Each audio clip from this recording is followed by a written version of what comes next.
dissocier, vous allez avoir, vous allez avoir un passage d'une idée à une autre avec assonance. D'accord? Donc, le fil conducteur existe. Même s'il est intarissable, mais le fil conducteur entre les idées existe. C'est-à-dire, c'est un sujet qui parle énormément et qui parle de beaucoup de choses à la fois, ce qui donne une impression d'incohérence. Après l'excitation psychique, vous avez l'excitation motrice. Alors, le sujet qui présente une excitation motrice, alors de la graphorée, c'est-à-dire il va se mettre à écrire, c'est un sujet qui ne peut se tenir dans une place, qui présente une instabilité motrice, et il peut déplacer des objets, se déplacer, c'est-à-dire passer d'un endroit à un autre sans arrêt. Et c'est un sujet qui est caractérisé par une dimension ludique, c'est-à-dire une tendance au jeu. D'accord. Vous pouvez avoir un sujet qui présente un accès maniaque qui va se mettre à chanter, à danser. D'accord. Et vous avez l'excitation instinctuelle qui va dominer les fonctions instinctuelles. Vous allez, contrairement à la diminution de la libido que l'on a retrouvée dans le syndrome dépressif, vous allez avoir une désinhibition sexuelle. Et elle peut se manifester dans certaines situations par des troubles ou des perversions sexuelles, à savoir l'exhibitionnisme. Et un signe important sur lequel j'insiste, ce sont les AML ou les actes médico-légaux, surtout les outrages ou les attentats à la pudeur qui caractérisent l'accès maniaque. C'est généralement, d'accord, les sujets qui présentent un accès maniaque qui sont assujettis à des AML ou des actes médicaux légaux. Et généralement, ce sont les attentats à la pudeur ou les outrages. Vous pouvez avoir aussi l'escroquerie, les chèques sans provision, on va le voir par la suite. Alors, parmi l'excitation intellectuelle, vous avez aussi les troubles du sommeil, et c'est généralement une insomnie sévère, donc avec absence de sensation de fatigue. Vous avez aussi la faim et la soif qui seront augmentées, mais sans prise de poids. Pourquoi? Parce que c'est quelqu'un qui bouge beaucoup, il dépense énormément. Donc, il aura tendance, au contraire, à perdre du poids. C'est clair?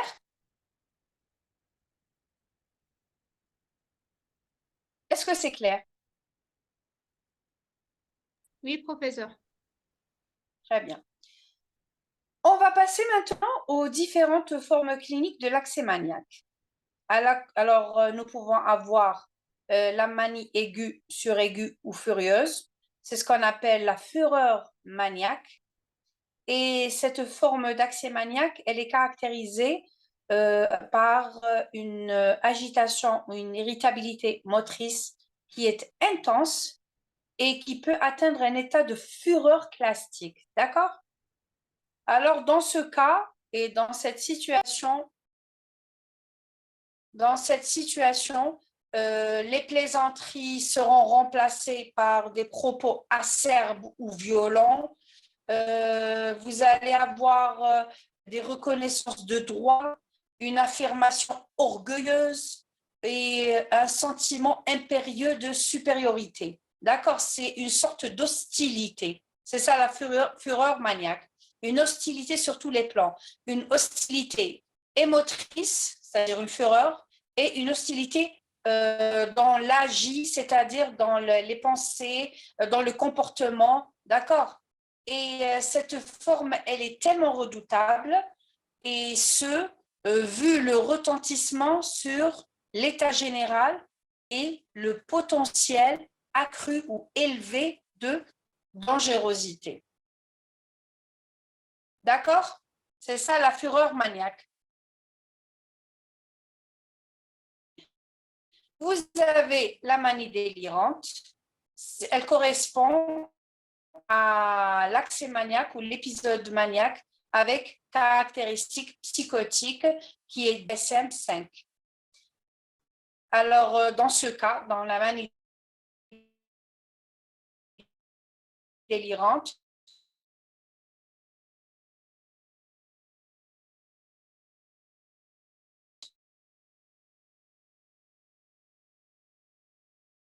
Et la thématique la plus souvent retrouvée, elle est généralement en corrélation ou congruente à l'humeur.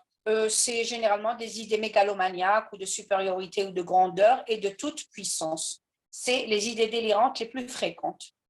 Les mécanismes généralement sont interprétatifs ou imaginatifs et ils disent rarement hallucinatoire, mais j'ai jamais rencontré des manies délirantes avec hallucination.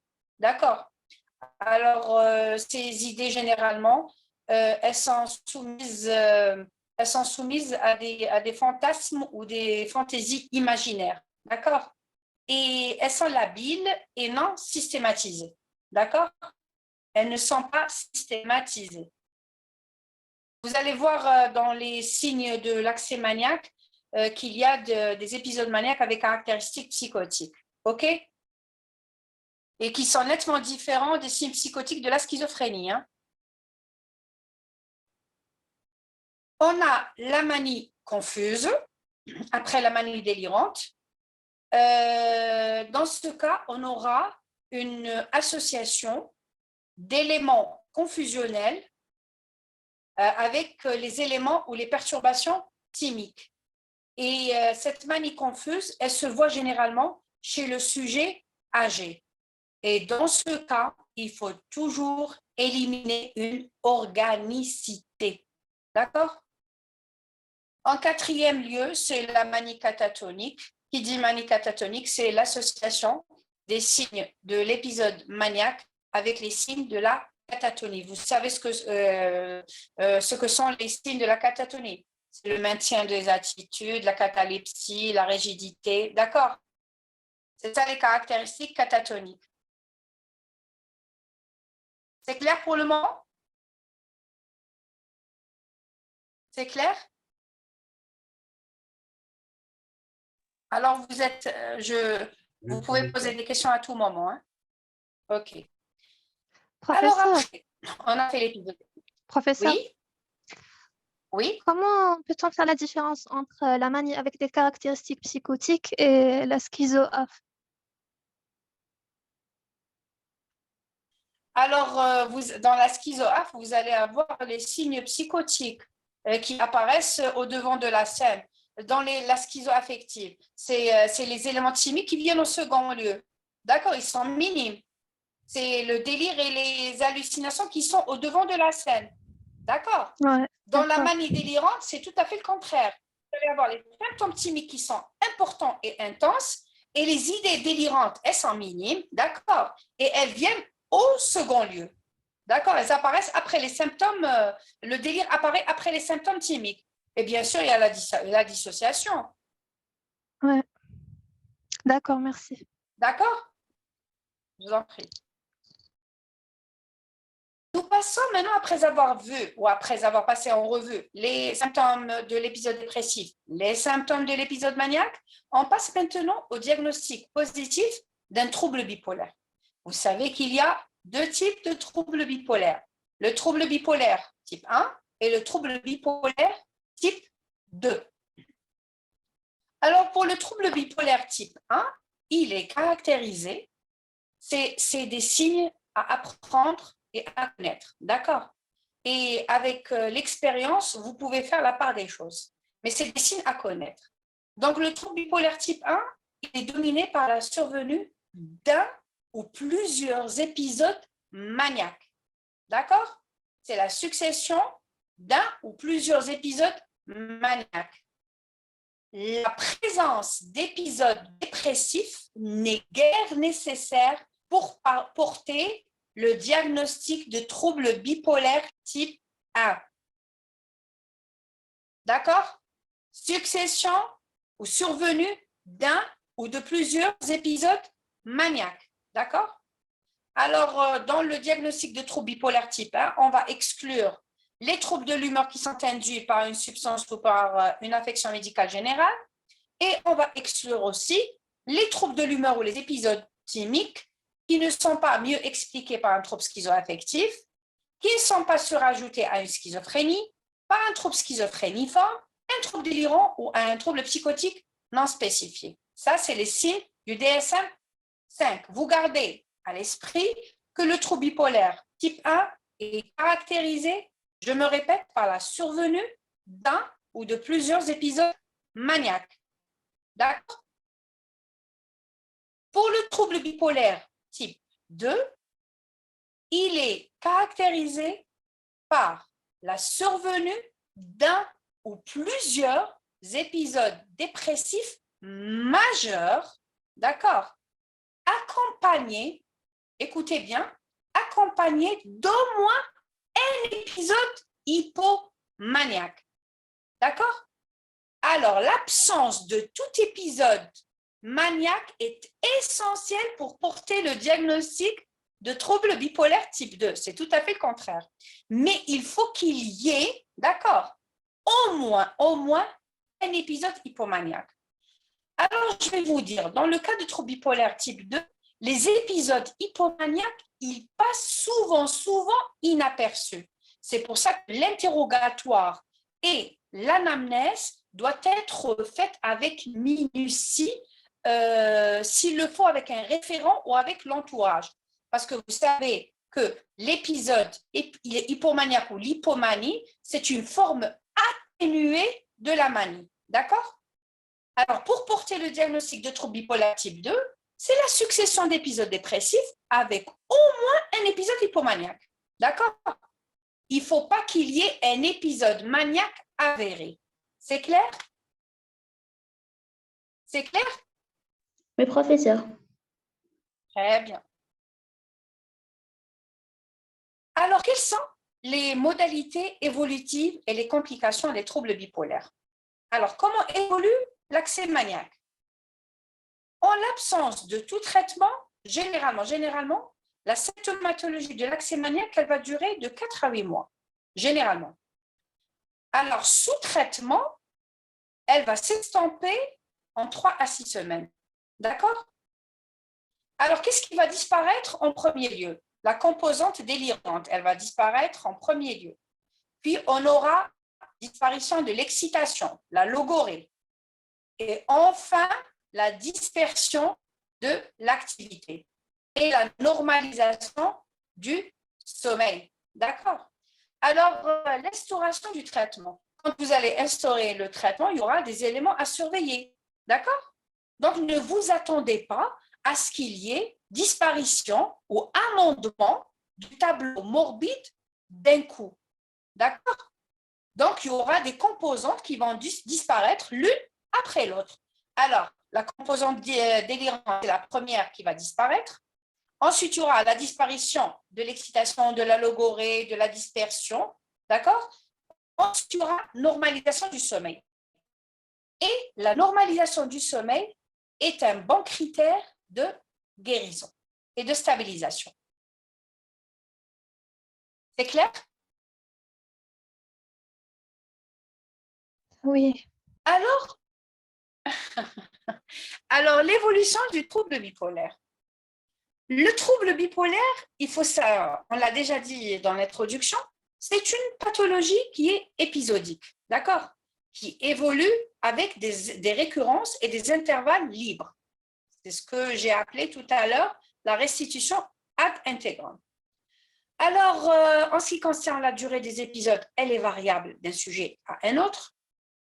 Généralement, la durée des épisodes dépressifs est nettement supérieure à celle des phases maniaques. D'accord? Donc, la dépression est plus longue que la phase maniaque. La récurrence ou la répétition des épisodes cyniques augmente, ou elle va crescendo avec le nombre d'épisodes antérieurs. D'accord? Donc, la fréquence des épisodes, elle est variable et elle va croître durant les 10 premières années d'évolution. C'est clair?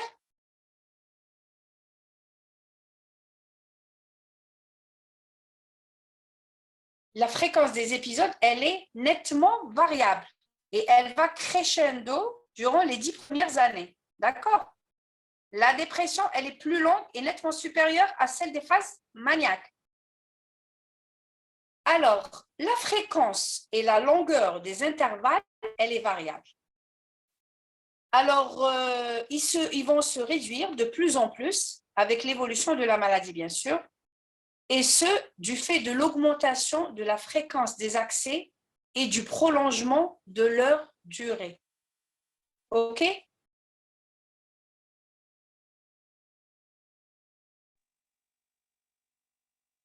Donc, certaines études parlent d'évolution vers un trouble bipolaire à cycle rapide, d'accord? C'est-à-dire à plus de 4 épisodes par année. Et généralement, cette évolution, elle est facilitée par la prescription d'antidépresseurs. Vous savez que l'instauration d'antidépresseurs peut engendrer un virage maniaque. D'accord? C'est pour ça qu'il faut Oui. surveiller. C'est pour ça qu'il faut surveiller et le suivi doit être régulier, vraiment régulier. C'est pour ça que l'on parle de coût. Quand on dit c'est une maladie, c'est une affection, une pathologie qui est chronique. Donc, qui dit chronique va parler du traitement. Et vous savez que les antipsychotiques coûtent nettement cher. Et c'est une pathologie c'est-à-dire à impact socio-économique très sévère. D'accord? Vous avez aussi le caractère saisonnier. Alors, les cycles des épisodes peuvent être influencés ou peuvent subir des influences saisonnières. Donc, généralement, on parle des accès dépressifs dans la période automnale, d'accord, avec rémission ou virage maniaque dans la période printanière. D'accord? C'est ça le caractère saisonnier. On est toujours dans l'évolution, vous me suivez? Donc, il y a des cycles qui subissent des influences, les influences de la saison. Donc, la dépression, elle se vend dans la période automnale et la rémission ou la stabilisation, sinon un virage maniaque dans la période printanière. Et ces troubles qui sont dits à caractère saisonnier touchent plus fréquemment les femmes. Alors, maintenant, est-ce que c'est clair pour le moment? Oui, professeur. Vous n'avez pas de questions à poser?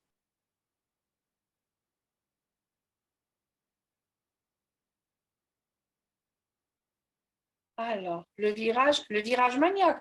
Non, je parle de virage maniaque quand il y a prescription d'antidépresseurs au long cours. D'accord. Quand vous prescrivez, c'est-à-dire une personne qui présente une dépression récurrente, si vous maintenez l'antidépresseur au long cours, la surveillance s'impose parce qu'il peut y avoir une désinhibition, c'est-à-dire un virage vers l'autre pôle maniaque. C'est pour ça que l'on associe généralement un thymorégulateur. D'accord? Quelle est la particularité du trouble bipolaire de type 2 par rapport au trouble bipolaire de type 1? Alors, généralement, l'âge de début où le trouble bipolaire type 2 débute plus précocement. Les plus impliqués ou les plus incriminés, ce sont les femmes. Alors, dans le trouble bipolaire type 2, nous allons avoir plus de répétitions ou plus de récurrence, plus de chronicité et les rémissions, elles sont généralement plus faibles par rapport au trouble bipolaire type 1. Donc, c'est des sujets qui vont passer la moitié de leur vie dans la symptomatologie et dans la pathologie. Alors, la durée des symptômes dépressifs, elle est plus longue que celle des symptômes hypomaniaques. Vous vous rappelez des signes des troubles bipolaires type 2? D'accord. Vous vous rappelez des signes du trouble bipolaire type 2? Oui. Très bien. Donc, dans le trouble bipolaire type 2, la durée des symptômes dépressifs, elle est nettement plus longue que celle des symptômes hypomaniaques. D'ailleurs, quand on a parlé des signes, on a dit au moins un antécédent d'épisode hypomaniaque. Alors, les sujets qui présentent des troubles bipolaires type 2 sont assujettis à des hospitalisations plus fréquentes. D'accord? C'est des sujets qui présentent plus de conduite suicidaire. C'est par rapport aux éléments dépressifs, bien sûr. C'est des sujets qui présentent plus de comorbidité, en particulier abus de substances, troubles anxieux, troubles de la personnalité. D'accord? C'est ça la particularité des troubles bipolaires type 2 par rapport aux troubles bipolaires type 1. Je vais parler maintenant, et j'insiste sur cet élément, ce sont les problèmes médico-légaux ou les actes médico-légaux. On l'a déjà dit et je me répète, l'épisode maniaque ou le sujet qui présente un épisode maniaque est le plus pourvoyeur d'actes médico-légaux. D'accord? Et ces actes médico-légaux sont généralement facilités par l'exaltation, la versatilité et la labilité de l'humeur, les idées de grandeur, la transgression des interdits, la désinhibition sociale. D'accord? C'est ça qui favorise les AML. Alors, généralement, les différentes formes des actes médico-légaux que l'on peut rencontrer, c'est généralement des actes médico-légaux de type financier, à savoir des chèques sans provision, des escroqueries, d'accord? Vous pouvez avoir des conduites sexuelles à risque et vous pouvez avoir des actes de rébellion au travail qui sont sous-tendus généralement par les idées de supériorité, les idées de grandeur et mégalomaniaque, d'accord? Et l'exaltation, bien sûr, motrice. C'est clair? Oui, professeur. Il n'y a pas de questions? Très bien, je continue. Maintenant, on va passer à la conduite à tenir et à la planification du traitement des troubles, en premier lieu, dépressifs. Alors, comment traiter les troubles dépressifs? En premier lieu, on va parler de l'hospitalisation. Vous savez vous avez sûrement fait les différentes formes d'hospitalisation. Alors, les différentes modalités sont possibles dans le cas des troubles dépressifs. Soit c'est une hospitalisation libre, d'accord? Soit c'est une hospitalisation à la demande d'un tiers, c'est-à-dire un membre de la famille, ou une hospitalisation d'office suite à un arrêté du wali, c'est-à-dire administratif. Quand est-ce qu'elle est indiquée, cette hospitalisation? Alors, elle est indiquée en première intention quand il y a un état dépressif mélancoliforme, d'accord, c'est-à-dire majeur. C'est là où il y a des possibilités de passage à l'acte suicidaire. La forme délirante aussi, c'est une indication à l'hospitalisation. Le risque suicidaire, bien sûr. Vous avez aussi la présence de comorbidités, à savoir les addictions ou les appétences toxicophiliques. L'hospitalisation est indiquée aussi en première intention si le sujet nécessite des soins somatiques. Elle est indiquée aussi si l'on constate que l'entourage ou la famille n'est pas soutenante. D'accord? C'est-à-dire il n'y a pas de soutien solide et permanent de la famille. C'est un signe important. D'accord? En deuxième intention, l'hospitalisation, elle est indiquée en cas de résistance au traitement, c'est-à-dire si l'on a instauré un traitement au préalable et il y a résistance au traitement. Est-ce que c'est clair pour l'hospitalisation? Oui, professeur. Oui, Très bien. Alors, pour les moyens thérapeutiques, vous avez sûrement fait les thérapeutiques. Alors, les antidépresseurs sont les psychotropes qui sont indiqués en cas de dépression, bien sûr. Et ils ont cette capacité de redresser l'humeur dépressive. D'accord? C'est le traitement de première intention des états dépressifs. D'accord? Alors, d'accord. Donc, le traitement curatif de l'épisode dépressif majeur repose sur les antidépresseurs. Vous savez qu'on dispose actuellement d'un arsenal thérapeutique très riche. Alors, nous disposons toujours des antidépresseurs tels que imipraminique, tels que l'anafranil et le laroxy, ou la clomipramine et l'amitriptyline. Ils sont toujours d'actualité et ils donnent toujours de bons résultats et ils ont un recul assez favorable. Nous disposons aussi des antidépresseurs qui sont dits de deuxième génération.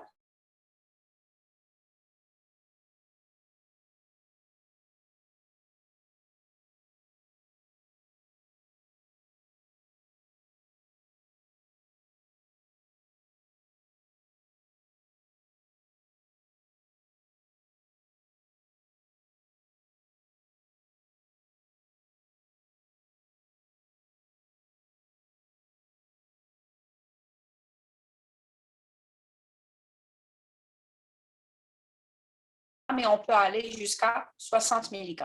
C'est ça pour être thérapeutique. Comme je l'ai dit au début, les tricycliques sont toujours d'actualité. D'accord? Par contre, dans le cas des tricycliques, leur instauration et leur prescription, elle se fait de façon progressive et croissante. D'accord? La fourchette thérapeutique, elle se situe généralement entre 75 et 150 mg par jour. D'accord?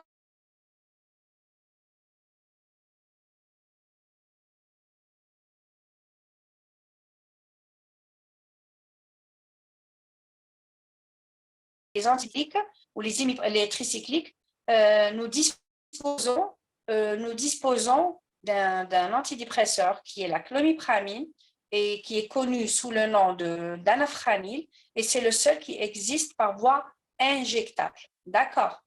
Je sais qu'on vous l'a déjà dit, dans les mélancolies, dans les dépressions mélancoliques, d'accord, on peut instaurer la cure qu'on appelle la cure d'anafranil.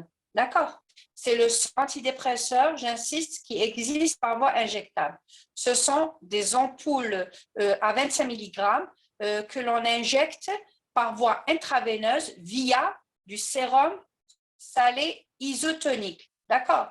Donc, vous avez 250 cc de sérum isotonique dans lequel vous injectez. C'est une cure qui va durer 5 jours, de 4 à 5 jours. Donc, on commence par une ampoule à 25 mg que l'on va passer en IV très lente. D'accord? Donc, la perfusion, elle peut durer jusqu'à 2 heures. OK? Et le deuxième jour, on va augmenter d'une ampoule. Troisième jour, une troisième ampoule. D'accord? Jusqu'à obtention d'une stabilisation. Une fois que vous allez obtenir la stabilisation, vous allez passer à la voie orale et vous allez maintenir la dose efficace. Donc, si vous avez obtenu une stabilisation à une dose de 150 mg, vous allez maintenir cette dose. D'accord? Quand vous passez à la voie orale. Ce qu'il y a et ce qu'il faut dire, c'est qu'avec l'anafranil, il y a une levée d'inhibition. Et généralement, les tentatives de suicide ou les passages à l'acte auto-agressifs viennent ou apparaissent dans cette période de levée d'inhibition. C'est pourquoi on associe à l'anafranil un sédatif. Alors, le sédatif qui est prescrit, généralement, c'est controversé. Certains parlent d'un anxiolytique, d'autres parlent d'un antipsychotique. Alors, d'après mon expérience ou ma pratique courante, moi, je préfère, je ne dis pas que c'est déconseillé de prescrire l'anxiolytique, mais moi, ma préférence, elle se porte sur un antipsychotique sédatif. Généralement, c'est la lévomépromazine, qui est connu sous le nom de Nosinon, d'accord? On donne un comprimé à 25 mg le soir, à visée sédative et pour éviter cette levée d'inhibition qui peut être fatale, d'accord? Comme certains préfèrent un anxiolytique. Moi, je préfère le neuroleptique parce qu'il ne donne pas d'accoutumance, d'accord? Est-ce que c'est clair pour la cure d'anafranil dans les dépressions mélancoliques? C'est clair? Oui, professeur. Alors, après stabilisation, après la cure d'anafranil, vous pouvez maintenir l'anafranil quand vous pouvez passer à un ISRS. D'accord? À vous le choix. Quand je vous ai dit, ça dépend de la molécule que vous prescrivez. L'arsenal est très long et très riche, pardon, et les doses et les fourchettes thérapeutiques, elles sont bien précises. Voilà. Alors, la levée d'inhibition avec l'antidépresseur, elle apparaît généralement au 10e jour. J'ai oublié de vous le dire. Donc, c'est pour ça qu'il faut instaurer ou adjoindre un sédatif. Comme je vous ai dit, moi, je préfère le neuroleptique sédatif aux anxiolytiques. Vous avez les psychothérapies, bien sûr. Elles ont leur place dans la prise en charge de l'état dépressif. Et généralement, il s'agit de psychothérapie de soutien. D'accord? Et c'est un traitement de choix, surtout dans les dépressions sans caractéristiques mélancoliformes. D'accord? En association avec les antidépresseurs. Vous avez aussi, en dehors des psychothérapies de soutien, on a aussi les psychoéducations. La psychoéducation après instauration d'un traitement antidépresseur est très importante, surtout si le suivi se fait à titre ambulatoire. Il faut informer et le patient et l'entourage sur le traitement que vous allez donner, la posologie, quand faut-il augmenter, quand faut-il diminuer, quels sont les symptômes qui vont disparaître en premier lieu, quels sont les symptômes qui vont disparaître en dernier, quels sont les signes de rechute aussi, d'accord? S'il y a des effets indésirables, il faut les expliquer aussi aux patients. Donc, s'il y a une molécule qui va donner une prise de poids ou qui va donner des vertiges ou des céphalées, ne laissez pas le patient livrer à lui-même. Une fois installation de ces signes, il va être effaré et je vous assure que ça va aboutir à une interruption du traitement, d'accord, à un abandon thérapeutique. Donc, ce qu'on brigue, nous, à travers cette planification, c'est d'impliquer le patient dans sa prise en charge, d'accord, et d'éviter au maximum la mauvaise compliance thérapeutique et d'aller vers la rémission et la stabilisation. Alors, généralement, la durée de traitement, j'ai dit, elle est de 6 à 9 mois après la rémission, mais dans certains cas, pour un traitement, je l'ai déjà précisé auparavant, pour un traitement de consolidation, on peut maintenir le traitement 2 années et ça peut aller jusqu'à 5 années consécutives. D'accord? Alors, ça, c'était le traitement curatif et le traitement d'urgence. Maintenant, pour le traitement préventif, toujours dans le trouble dépressif majeur. Alors, dans les dépressions récurrentes, on maintient le traitement. C'est un traitement prophylactique. D'accord? Et ce traitement prophylactique, il vise la disparition des accès. D'accord? Il va viser à amoindrir le nombre des accès ou leur espacement et leur atténuation. C'est ça le traitement, c'est les objectifs du traitement prophylactique. Alors, le traitement, comme je dis, l'antidépresseur qui a donné le plus de résultats et l'antidépresseur qui a été le plus efficace qui sera maintenu, d'accord, à la même dose, je l'ai déjà précisé. Il y a certains qui parlent du lithium, mais en Algérie, le lithium, c'est un thymorégulateur, d'accord? Le lithium n'est pas prescrit dans notre pays à cause d'absence de laboratoire de dosage de la lithémie, parce que vous savez qu'il y a une toxicité qu'il faut surveiller, d'accord?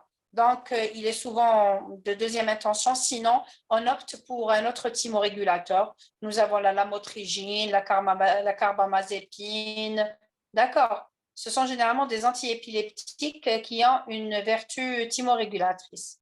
Et vous avez l'électroconvulsivothérapie, d'accord?